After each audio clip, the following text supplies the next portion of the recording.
guys. Hey, ROMEOs. How we doing? hola. Super good. Noran.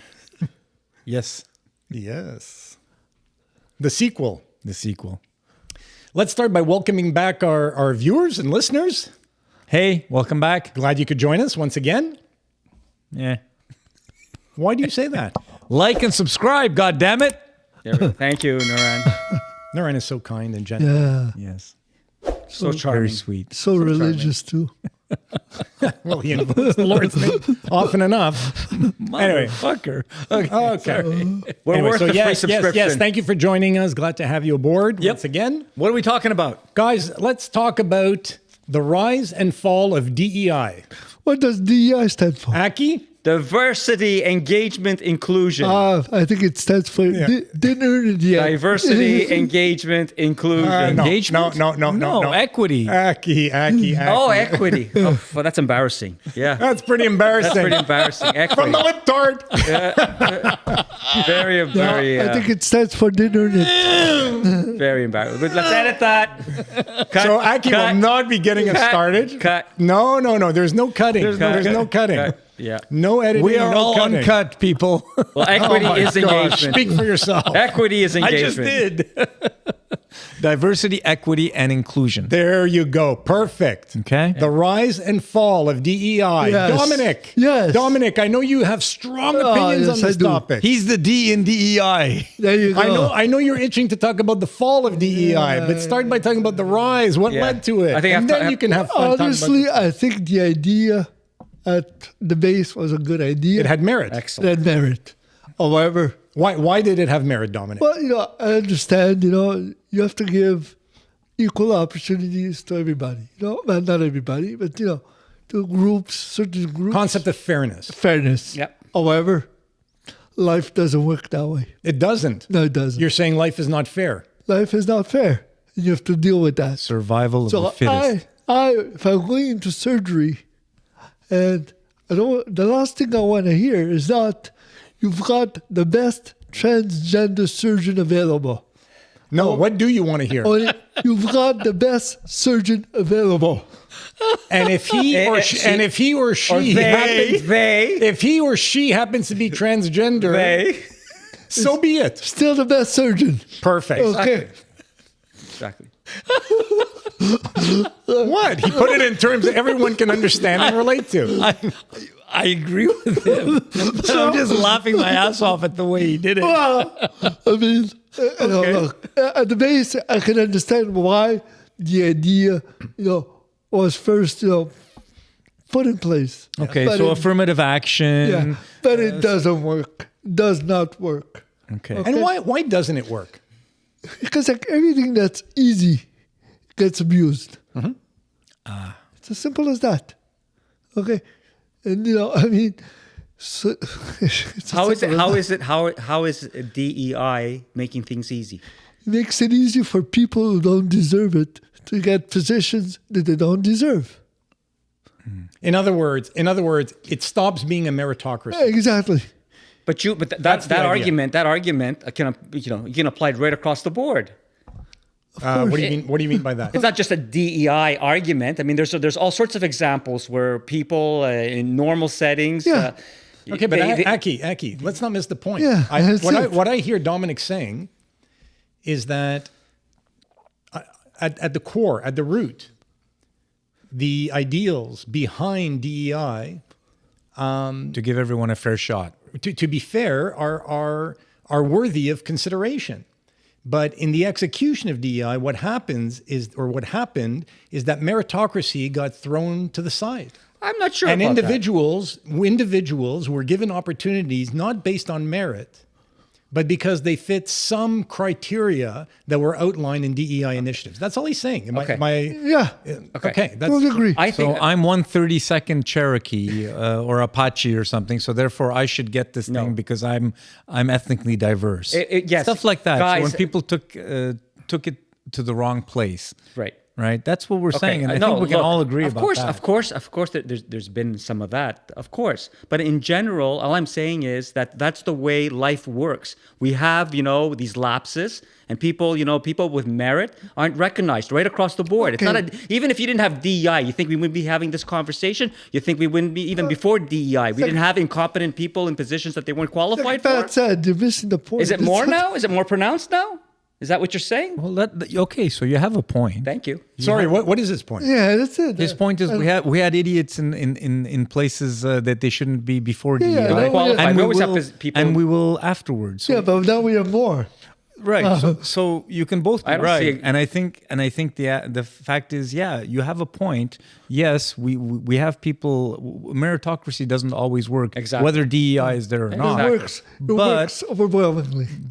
But I Sorry, think DEI. Hang on. Let me just No, finish, because though. you're making a point. I want to make sure Exactly. we're clear on when you say meritocracy doesn't always work. Isn't always in place. Is it a flawed concept, or are you saying it doesn't work in its execution? In its The execution Okay. is flawed, whether DEI is there or not. And to Dominic's point, DEI helped it become more flawed, is what I heard. So I think you guys are both right.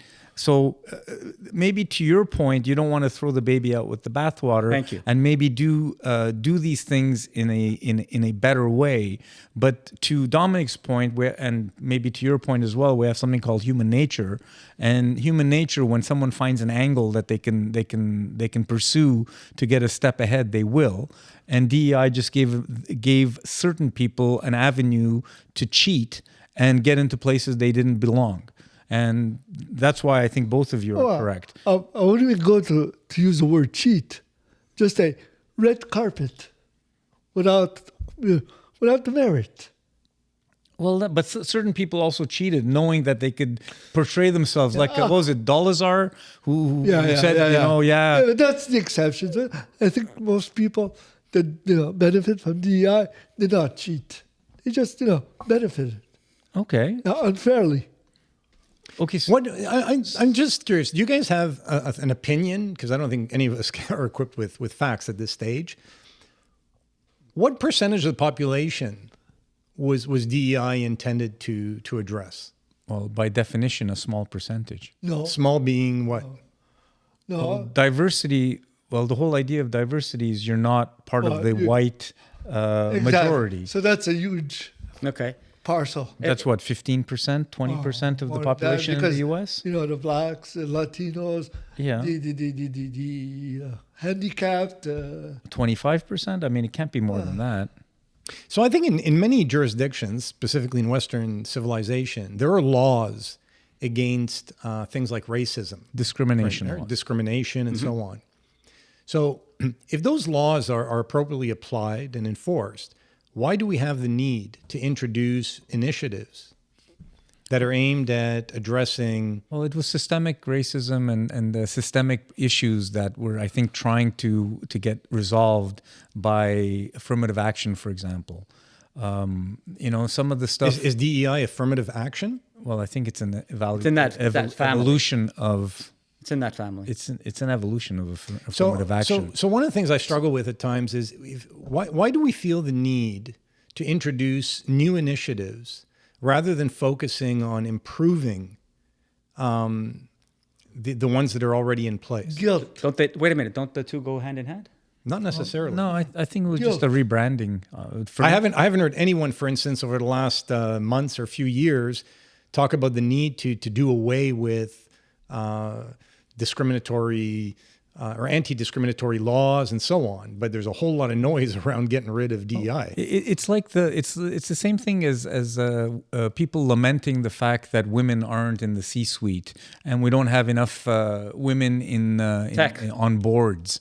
And so on, and they only, they're 50% of the population, but only 20% of board membership or whatever.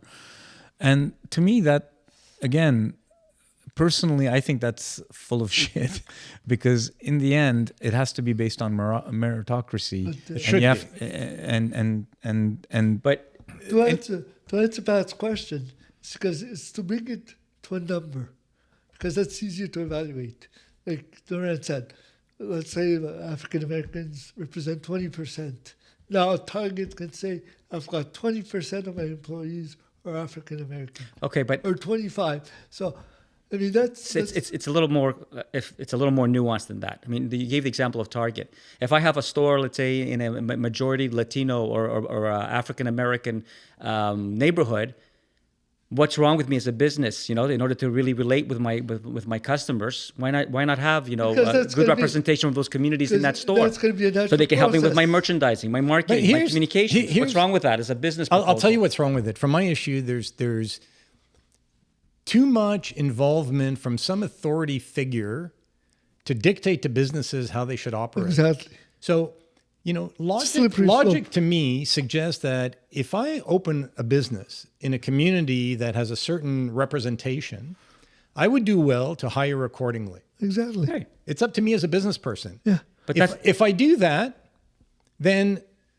similarly, my target audience, my prospective customers will choose whether to frequent my establishment, do Exactly. business with me, or to spend their hard-earned money elsewhere. But that's the way it's done. It doesn't have to be legislated. Yeah. But that's the way it's done. No, it's been legislated. That's the whole. We talk about the rise and Yeah. fall. We saw DEI being legislated, and now we're seeing it essentially being removed through executive order. Look, I'm going back to what you proposed in the earlier. U.S. Pat, you're Yes. you're right. We have anti-discrimination legislation that should be what guides us. That should be the law that should be respected, and that should influence how we go about doing these things. So that to me, a DEI is a subset of that. So, But why does it exist if you have the laws? To Pat's point, and I agree with. Well, it's not a subset because it overrides discrimination laws. So it's not a subset anymore. The discrimination laws are a subset. So what I'm saying is, I think the charters of rights and freedoms that we have in most advanced societies, they're good. They're good references, and they're good legal frameworks for us to work with. Well, then. Okay, then why do we need more? Exactly. I'm not sure how much I think there's practice, and there's special interests, and there's hyperbole that's going on from the right. I think there's a lot of special interests, that push this for political support and for political reasons. No, but the U.S. is going in the exact opposite direction right now. They're saying it is unlawful to have DEI. Wow. Yeah, they took the picture of the Enola Gay out of right, exactly. off the website because it had the word gay in it. Does that make? I mean, to give the U.S. example, right? So veterans, to give them an opportunity, people who have been for whatever reasons, their lives have been really badly messed up because of war, because of their service to their country. When they come back and you help them, to reintegrate and give them jobs, I mean, are they considered DEI? A veteran that needs some support in order to be able to start their career, is that considered a DEI policy? I don't know. A lot of people in the States now will call that a DEI policy. I don't. Well, there's pro VA or pro vet. Yeah, that's a whole different. I mean, I wouldn't tie that in with a DEI policy that says you have to have 50% of women on your board, or you have to have 50% women in the executive ranks, or you need to have this or minority represented to the tune of X%. I think that's most of that is voluntary, honestly. No, it was mandated. In fact, there are laws now in the U.S. that are moving in the opposite direction. There's laws. There were laws in the U.S. requiring corporations to have like a certain percentage of women on their boards. I never heard that. They had DEI policies that were put in place because they were obligated to adopt these policies. Okay, I'm not... The same right? way. Same way as in universities. If you look at enrollment, it's been mandated. X% must be represented by these groups, by these minorities. Okay, but we also, I hope we can also agree that there are opportunities are not equal in society. And there are communities who don't have the same opportunities as other communities. So that's why we had things in the past like affirmative action. Okay, so that is... Has that run its course? There's a difference between encouraging and mandating. Right. Yeah. So to me, I'll use a couple of examples. So today, General Motors is led at the CEO level by a woman, Mary Barra. Yeah. Who is arguably, if not the best, one of the top CEOs in the entire automotive industry. Yeah, she kicks ass. Right? Yet she's the first female to be named to the position of CEO with a global car manufacturer or automobile or vehicle manufacturer. I would hope that other businesses, not just in the automobile industry, but elsewhere, would look at that example and say, this has merit. Here's a woman who's an engineer, spent her career at General Motors, proved herself at every level, was rewarded up the executive ranks, all the way to being named CEO of this corporation. And under her stewardship, the company has performed, in relative terms, extremely well. Yep. As opposed to, you must have X% of your executives representing this group, be it female, be it race-related or otherwise. Yeah.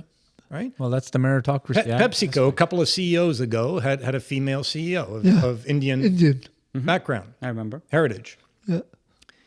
And from what I recall, PepsiCo performed extremely well under her leadership. A lot of acquisitions. Right? I would hope that other companies, not just in the food and beverage industry, but across all industries, would look at that and say, here's someone who is not an American by birth, whose heritage is Indian, who happens to be female, and who's performed admirably well in this role. We should pay closer attention, and perhaps we should emulate some of that behavior. Well, and that's how the glass ceiling gets broken, is by example and by people who have not only gotten the jobs but have done a fantastic job at the jobs. And so I understand that it takes longer for society to evolve to the point of being more representative We're there of broader communities. Well, I don't think we're entirely there. now. But I'm convinced that if you reward people based on merit and you don't have systemic prejudices in your society, it will take care of itself. Well, it's the second part that's off. That's the problem. And if people... Okay. The systemic prejudice is part. But the systemic prejudice should be protected by laws.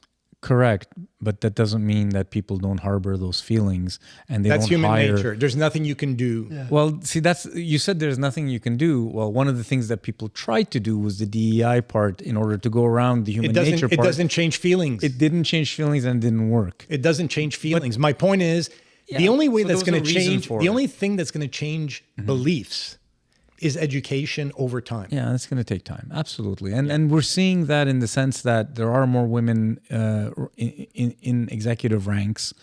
It's happened over time. It's happened over many, many years. Over in the 60s and 70s, I don't think you saw too many women in any kind of high executive position. Don't forget, it's only 2 generations that women are in the workforce. Yeah, exactly. So, I mean, and now when you look consider at the progress, it's pretty amazing. And the other part of it is in terms of leadership, whether it be Satya Nadella, whatever, all Microsoft. You've got the Google guys. You've got all these folks. Not born in the US. and who are people of color, if not African American, black, whatever, but at least Indian, women, men are taking these positions and are doing they're doing well and they're providing results, and people are understanding that it doesn't you don't require a white male to be CEO of a successful company. I think in most companies meritocracy works. Yeah, I agree. It does. Maybe in the small mom and pop companies, it's a little harder. But the big companies, no, it's merit. It's merited. There is a little bit of a boys' club thing going on, especially with boards and the way boards react to CEOs and that stuff. So I have some misgivings or feelings about that I don't necessarily agree with, because there's a lot of that. There's a lot more leeway being given by boards to CEOs than I would like. I'd like boards to have more advocacy for shareholders, which is what their job is, as opposed to what it should be, but they're not. That's a whole other story. Yeah. But from a meritocracy perspective, I think things are getting better, and I think we've reached a point where DEI legislation is just it's not helpful. It's an extra hurdle for nothing. I don't complicates things. I think now it's one of the important strategies in business, in government, in any organization where you're building strong teams, and you want to be What's the a strategy? leader. Sorry? What's the strategy? The DEI, really. Diversity, equity, inclusion, which means in practice, this is why there are corporations who are very much still very, very committed to that. It helps you in your recruitment. It helps you in terms of being able to pick the best talent from all over the world. It helps you with your customer base. Wait, hang on. How does that differ from meritocracy? Yeah. Doesn't. Well, that's all we're saying. It doesn't. So why do you need it? How Okay. does it help you to recruit? Well, Define it- I'm also at a bit of a loss because if I'm not mistaken, DEI, as we're discussing it, originated in America. Yeah. Okay, and it was imposed on American businesses, and over the course of the last few months, following the declarations of Donald Trump, most American businesses have done away with their DEI initiatives, essentially hiding behind the fact that they say, well, the president has mandated that we do away with it. It's now unlawful for us to have DEI. And there are a few corporations that have maintained their practices, saying this is something we've been doing since before DEI was a thing, Yeah, if they want to do it. and why which we will continue doing because we believe it's the right thing to do, and it has served us, our shareholders, our employees, and our customers extremely well. not? Perfect.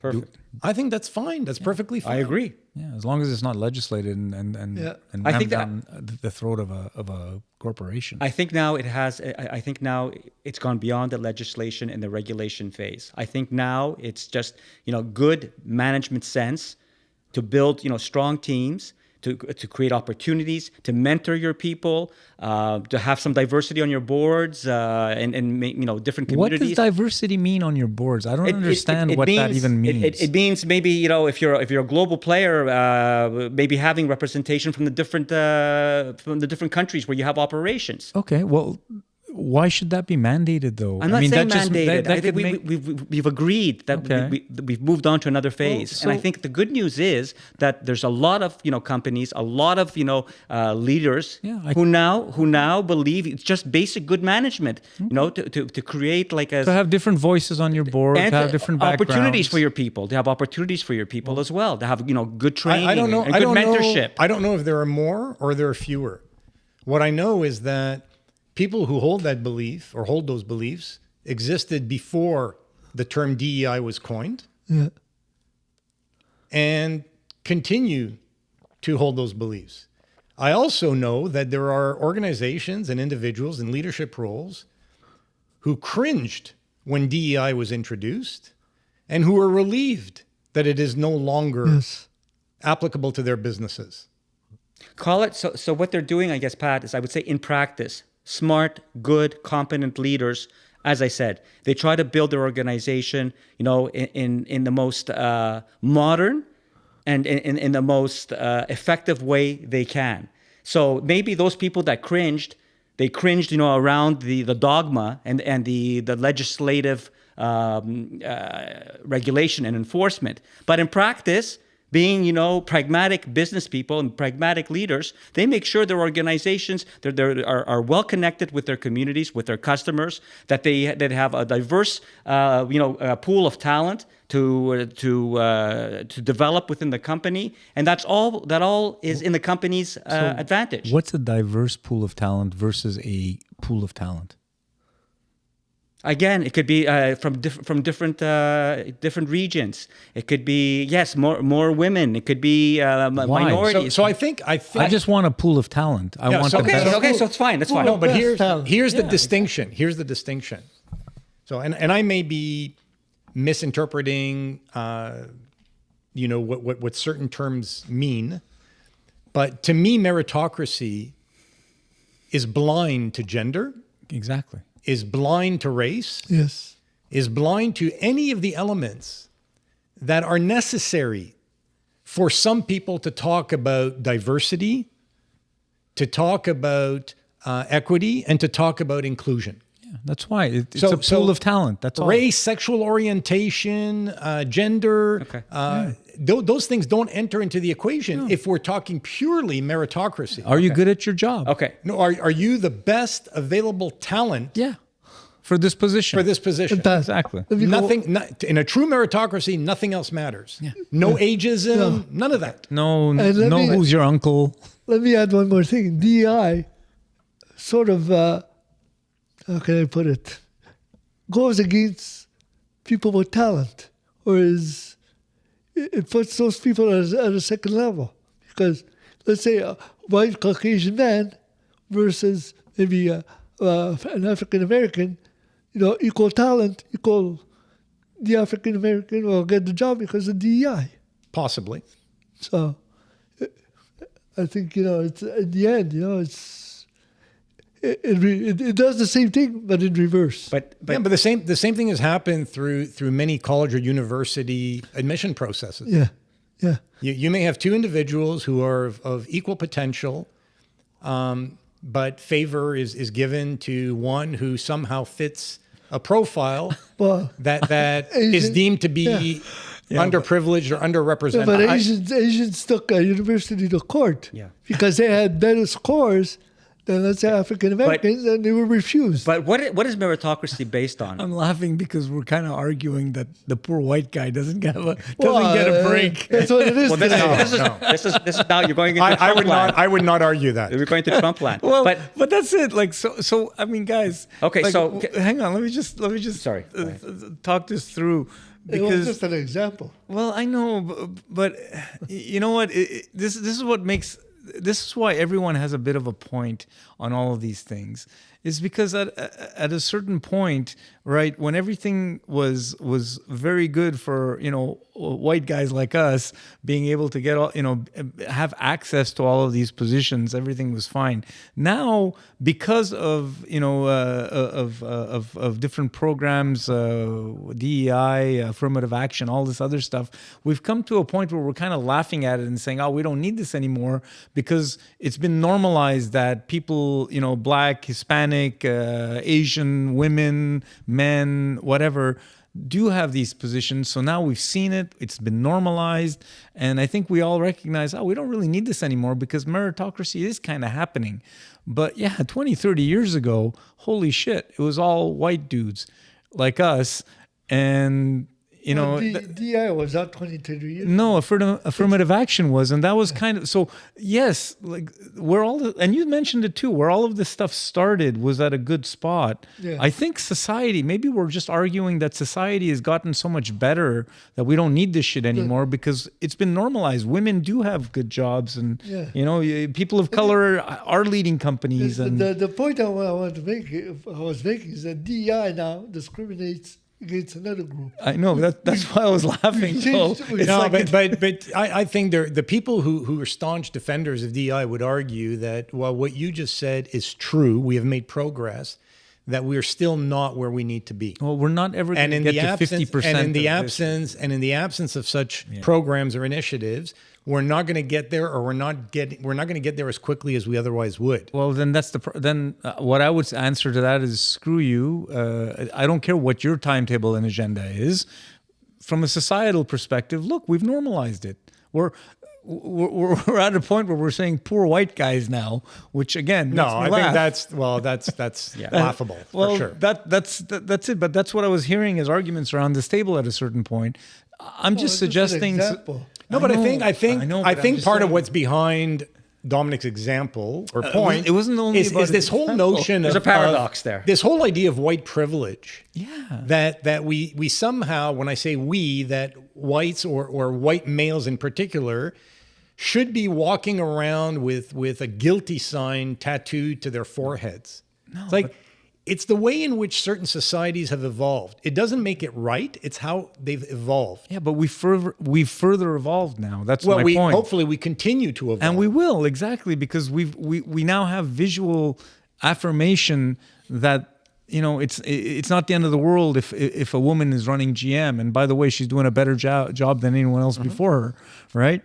So we have these affirmations, and society has seen these affirmations, and it's like a Pandora's box. It's open. I mean, there are really good people who aren't white males running a lot of great companies. When Jensen in Nvidia is the richest, or is the is the best company on the planet, or is the company du jour, and he's not a white dude, well, it works. Microsoft, yeah, Google. I just think that there's this element of Broadcom wanting to shame, particularly in North America, individuals of European descent whose ancestors at one point took a land that didn't belong to them and transformed it into theirs, and have taken discriminatory actions against whoever doesn't have same color flesh as they do.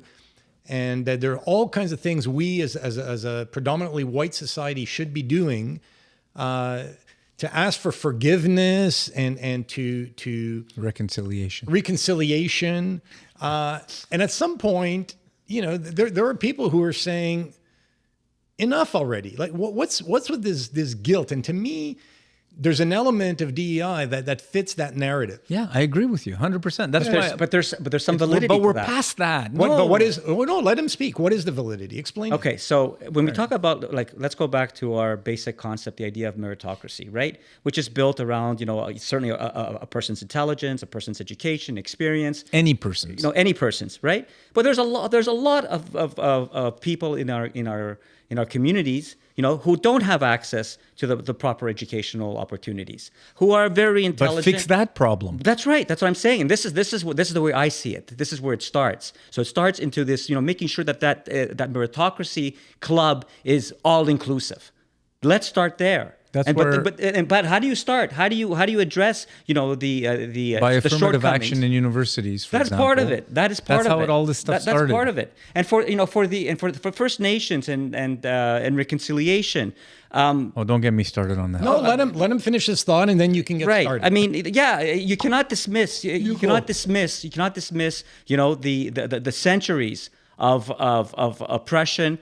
In Canada, for example, the residential schools, that afflicts people for generations. Yes, Aki, but throwing money at people doesn't solve that problem. It's not just throwing money. I'm not talking about throwing money. It's the shaming or the guilt trip. But that's part of the reconciliation exercise. What you just said should be obvious to everyone. Here's the part I don't get. I don't get how people who are speaking publicly in universities, at sporting events, and who are reading a prepared text about how the land that this $1 billion arena was built on belonged to forefathers and belonged to.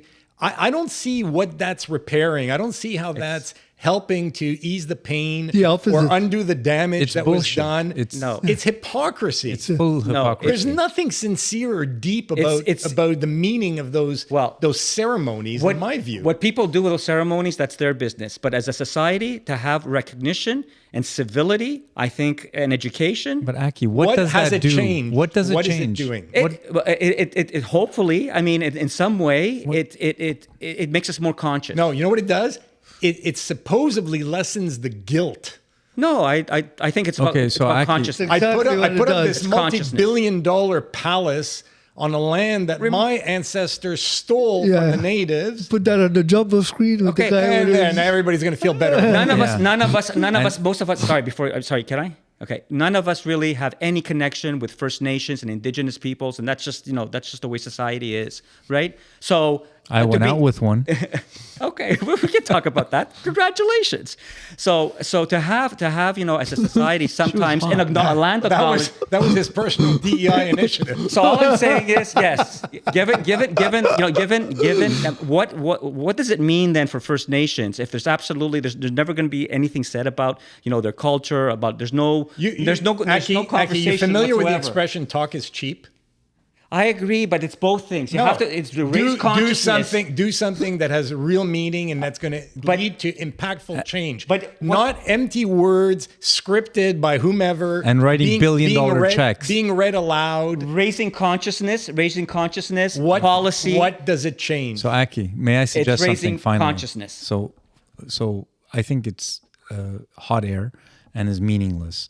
I was in a meeting in Concordia where we were going to have a question and answer session with a panel that was in a building for the engineering staff or whatever. There was like 100 people in the room.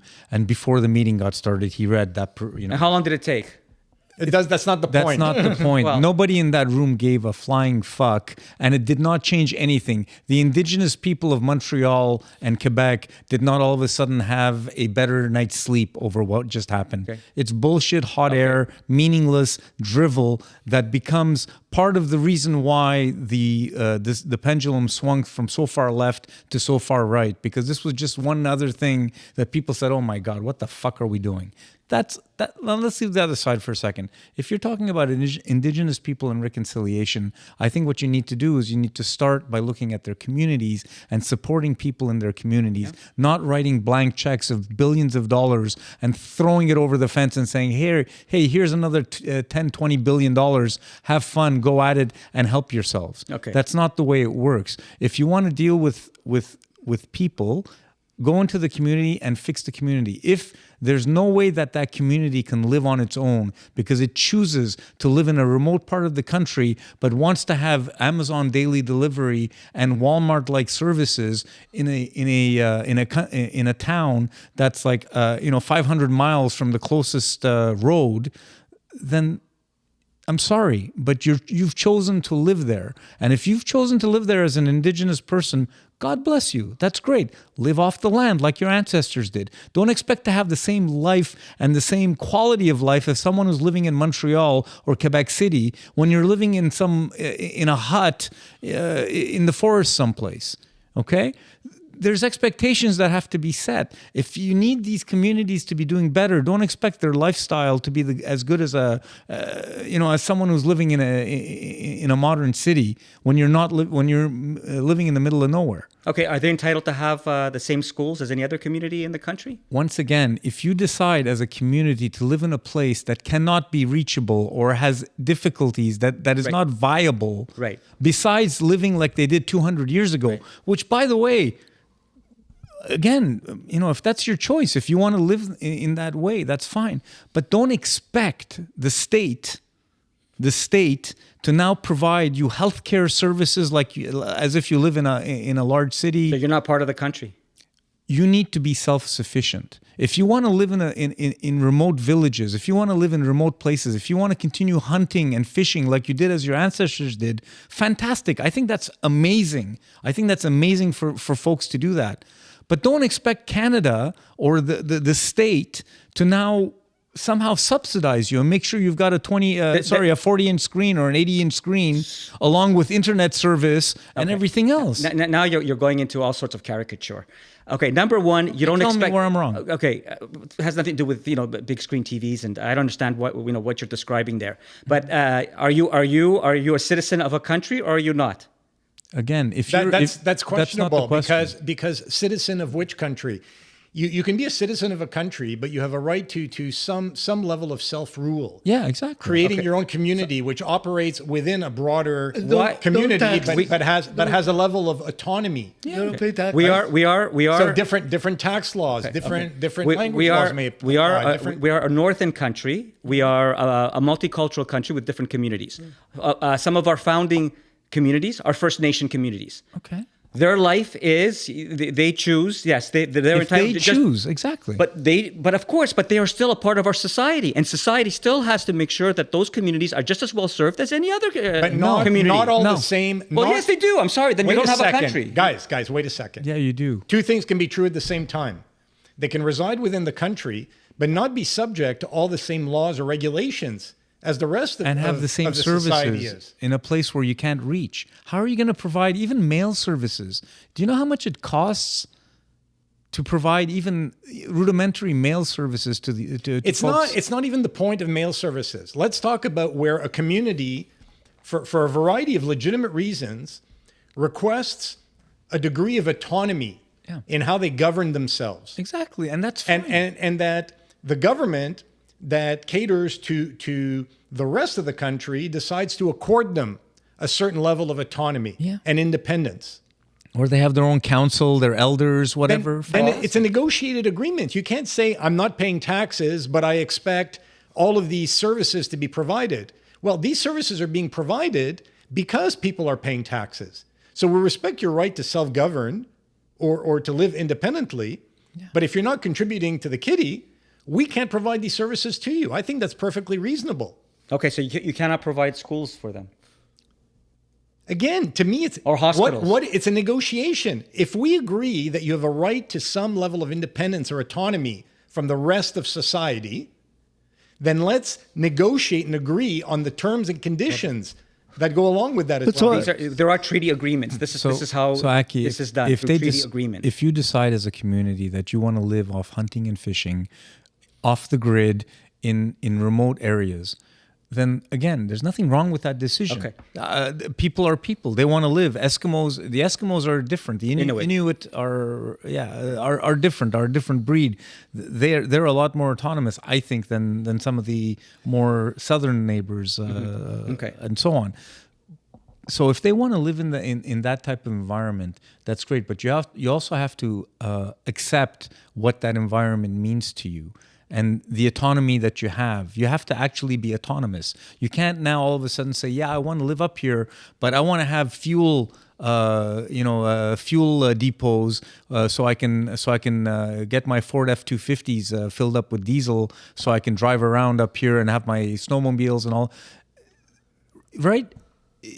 It's putting too much of a stress on the society to support these remote villages, where I think they should be more autonomous. That's my feeling. Okay, and the flip side of that is those people. So they're being true to their culture. This is their culture, right? And that's agree fine. with and that. I agree. You recognize that. You recognize that. But the idea, we're not there yet. Unfortunately, the idea is we're young, and we see it. We're young First Nations youth can come into the big cities, into Edmonton, into Calgary, into Montreal, anywhere in the country, and adjust right away and be able, to continue and be like any other person. Their reality is different. They don't want. You need residential schools for that. Oh my gosh! I'm not even. But I'm going to get a shot for that. Many of them don't want that. They don't want that. They don't want that because there's no opportunity, because there's no openness. Because it's a way of barriers. No, because it's a way of life that their parents have chosen. Look, and that they there's may a not lot. have chosen, right? By the same token. Right. There are many examples of very successful First Nations communities who are independent, who have self-sustaining economies. What is your point? My point is, you should look at them like any other community in a country. Yes. Right. So just the way we should be supporting our rural communities. We should be supporting our outlying communities as a country. Well, when you say supporting, mean throw money at them, right? No, I don't mean to throw. It's not what about does just support throwing money. mean? It means about infrastructure. It means about that's having money. transit. That's money. Of course, that's what a country is. Well, you just said no when he asked you the question. No, okay, it's money. The point, though, but that's fundamentals. That's the fundamentals of being a country, of being a civilized society. Okay, I have a question for you. How does government pay for these things?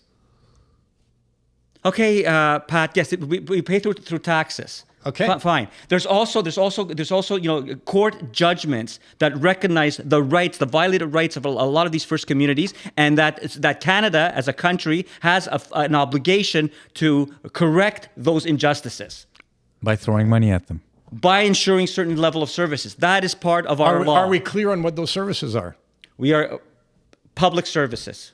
What are public services? Healthcare, communications, railroads. Education. Railroads? We're still building railroads? Satellites. What do you want? Satellites? Elon Musk. Low orbit. Look, I mean, the fundamental issue here is that as a country, we have certain obligations. It raises an issue, and we're getting a little far away from our DEI topic, DEI, the rise and fall. But it is somewhat related, because at some point we got to ask ourselves, if there are wrongs that have been committed, historically speaking, and there were, and clearly there were many wrongs committed, 100%. many, and we evolve as a society.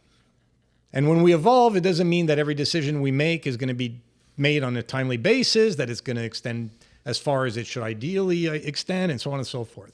But we're progressing at whatever rate we're capable of as a society. How many years into the future do we have to carry the guilt before we're exonerated, or we feel like, you know what, move on. we've done the right thing over a period of many, many, many years, and we're now at a point where decisions have to be made about how we move forward. Yeah, you're on your own. If you decide to live up in these There's communities, no easy answer to that. Till the last walk on earth. Okay, so you tell Jews. I understand what you're saying, but that's not reasonable. Yeah, I know. Right. So for Jews, I mean, to ask the Germans how long, or the Germans ask the Jews, how long should we be carrying this guilt? What kind of conversation is that? What it's not a serious conversation. I think it's a very serious conversation. I think what we learn from the past. We learn from the past, and we make sure that that as no, we don't. That's not true. We don't always. We have to learn from the past. No, we should learn from the past. We should. And human beings being flawed, we don't always learn from the past. And that's why I believe that one thing we never lose sight of is history. Now, I agree. It's not always taught or conveyed in factual and objective terms. For sure. It should be. But look, I'm the product of Holocaust survivors. I don't believe that Germans today and for the foreseeable future, or however long into the future, right, should be paying, and I say paying economically, compensating for crimes that were committed a century or closing in on a century ago. The guilt, some of them are going to carry the guilt, just like survivors of Holocaust survivors, and I'm talking about 2 and 3 generations later are still carrying the pain of what they endured. Okay. I don't think. But at some point, you got to say, never, ever, ever forget history, ever. But You can't compare both. But you know what? I don't know how much money you intend on throwing at me. Right. It's never going to make me feel any better about what transpired, and it's never going to make you feel that you've paid your debt to society. Right. It doesn't work that way. Right. But as long as, I think you agree with me, Pat, as long as you have still voices in society that deny the Holocaust, that start talking about nationalism and about only whites and white supremacy, as long as you have those voices in our midst, we have a responsibility to continue to remember the lessons of history, to teach history. but you're saying the same thing. Yeah, I'm just making sure that we're validating it. I think it's a very critical point. Yeah. Well, So I got a news flash for you. Racists have always existed. Oh. They will always Well, exist. as long as long Right? as right. Anti-Semites have always existed, Right. and will always exist. Right. People who think that race is different than their own or lesser than them have always existed and will always exist. Therefore, That's the ugly part of, that's of nationalism. humanity. It's nationalism. It's ugly. Therefore, we have to continue to appeal to our best instincts, which means to make sure that No, that not, we have, not our best instincts, because instincts can be flawed. how would you characterize it? What is it as human beings, as responsible people in society? What is it that we should be doing? So long as the majority of the members of society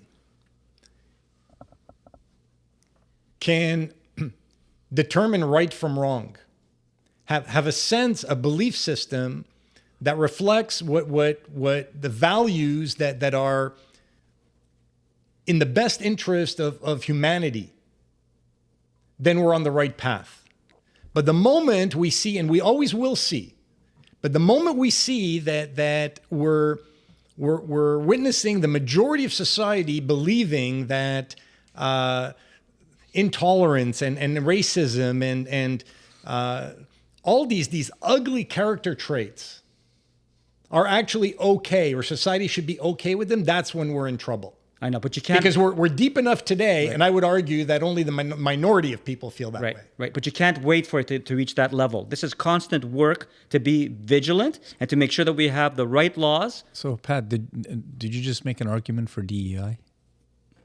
No, I don't believe in DEI because I don't believe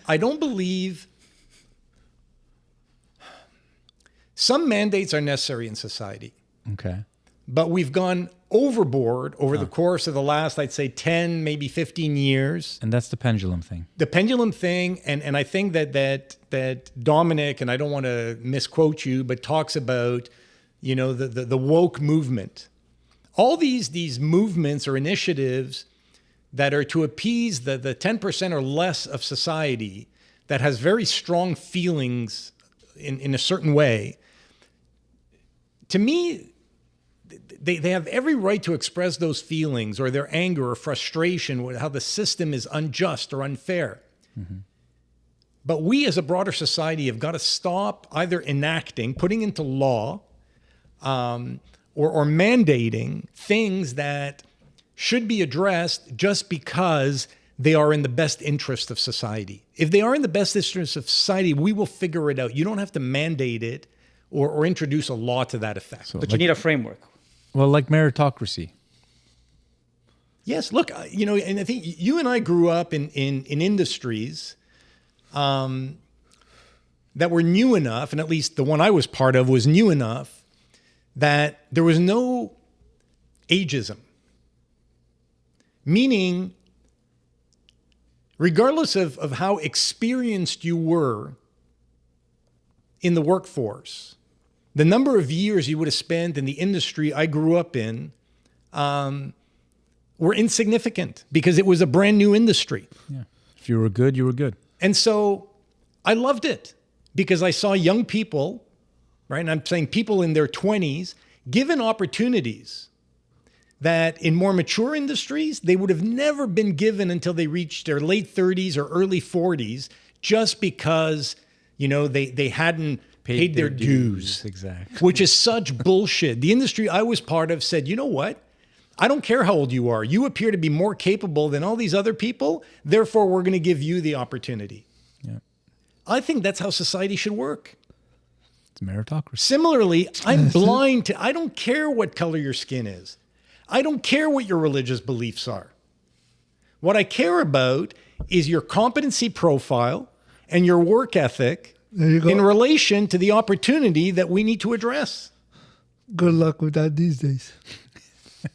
Well, So I think we all agree. we agree. Yeah. We agree with that. And I'm just saying that the path is not the same for everybody to build their merit. So we have to be just conscious of that and make sure everybody has the same opportunity to get on the same path. Societally, you're right. Societally. Yeah. Everybody. Well, so that's what I'm saying. So guys, we're going to wrap up. I'm going to say, I, for one, I'm actually very happy to see DEI from a broad societal perspective no longer being mandated. It doesn't mean that I don't believe in the D, E, and I. I deeply believe in them, but I don't believe that they should be mandated. Okay. Leave it to organizations to determine what policies, if any, they need to implement. And, when society stops mandating things and we see the world operating as it should, that's when we can pat ourselves on the back and say, job well done, as opposed to catering to the 5 or 10% of the population who wants to see things done a certain way. Laissez-faire. So I would say that we did need mandates, and I'm optimistic. We've come to a level where those mandates have borne fruit and have enabled us to become a better society where everybody has their place at the table. Moving forward, I'm happy to say we have our guardrails, which are our Charter of Rights and Freedoms. We have now the formula in place so that these issues could be fairly dealt with, and I'm very glad that we reached this point. The rest of it, I think, is there's a lot of political bickering and a lot of dogma, but in practice, I think we're in a good place with the right guardrails. Okay. And wow, I seem to have the last word. I think from a societal perspective, if we could make things as fair as possible from the beginning, to Aki's point, it would go a long way to fixing all the other issues. Because if every kid has the chance equally to learn in an institution that provides a decent amount of learning, food to eat if they're hungry, etc. Exactly. If we have a caring enough and equal enough society from the ground up, from a young age, then we're going to get the best minds doesn't matter what, gender, color, religion,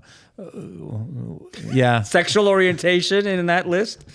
Yeah, gay or straight is fine with me. It's just all those weird trans people. That's all. Anyway, sorry. That's okay. It was a joke. So if we can get society from an equal footing from early on, then we are going to get the best people. And I believe in meritocracy. I believe the best people should be the ones we seek, because we have too many idiots running things right now. And the smarter we make society, the better it'll be for all of us. So. You're right about that. Many idiots. So on that note, Well, I don't know. Dominic, did you want to weigh in? No, you guys said it pretty much. I do agree with you. There's too many idiots running things now. yeah, It's dangerous to that point. Well, time has come for these 4 idiots to sign off. So, thanks to our audience for joining us. We greatly appreciate it. And thank you guys for the conversation. It's always a blast, and look forward to doing it again next week. thanks. Well guys. done. See you then.